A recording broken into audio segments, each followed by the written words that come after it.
Hello, and thank you for watching. This is Jessica, and I'm the lead moderator of the Facebook group Demand Change and Keep the Receipts, a source for fact-based arguments on current affairs and how to talk about them with your representatives. Our receipts are our sources, and to that end, all of the sources I used to put this presentation together are on the last slide.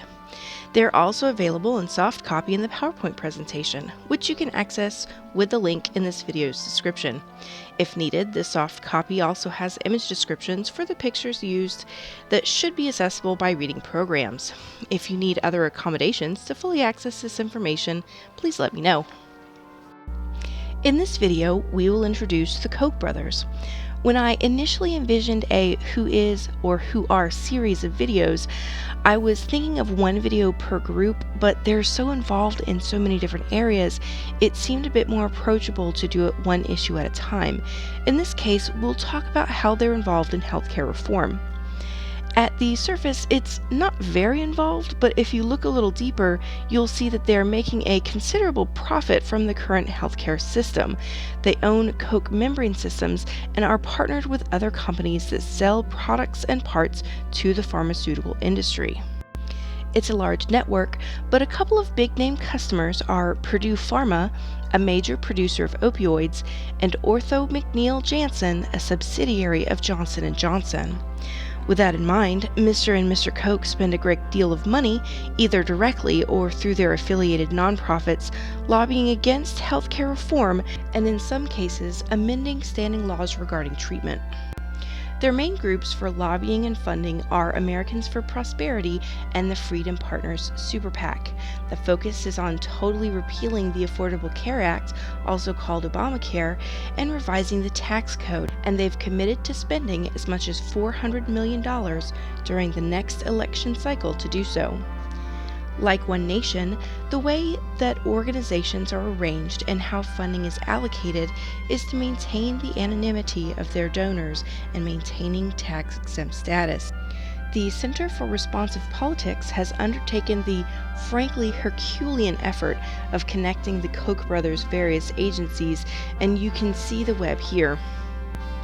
Back to policy, one of the regulations the Koch brothers affected was an FDA program called Expanded Access.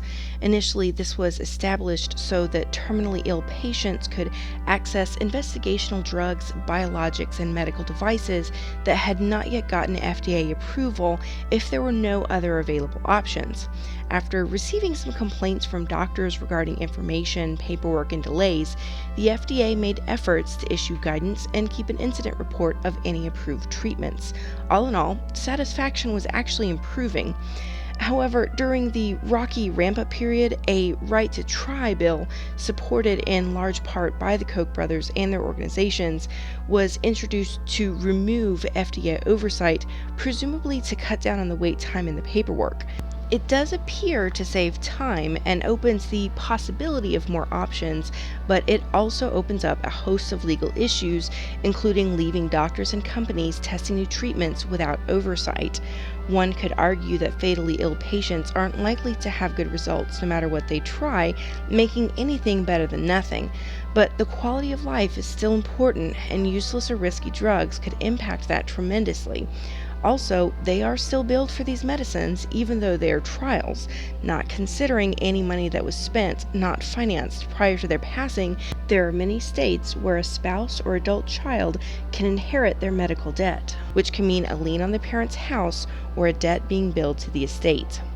This falls in line with the Koch brothers' ultra-free market views: let the market decide everything without interference. But without guaranteed information and a sound mind with which to make decisions, is it really free for consumers? Perhaps a discussion for another time. Speaking of guaranteed information, there are several conservative think tanks on the Koch payroll. One that has been newsworthy fairly recently is the Mercatus Center, which in 2018 presented a study that Republicans stated proved that single-payer healthcare would cost $32.6 trillion over 10 years. Concerned over the amount of taxes that would be needed to cover such a cost, they, and Paul Ryan specifically, claimed that it was totally impossible. Having combed through the entire study, Bernie Sanders, longtime advocate of single-payer healthcare, announced that the findings actually said that single-payer would not only cover everyone in the United States, it would save $2 trillion over the same 10 years. Advocates cheered. The truth of the matter is that, in some ways, the study said both. To Senator Sanders' point, it did state that the best case scenario that the Institute expected was a savings of $2 trillion. However, that's just one side of the bell curve. Likewise, then Speaker Paul Ryan was presenting the other end of the bell curve with the worst case scenario of a cost of $32.6 trillion.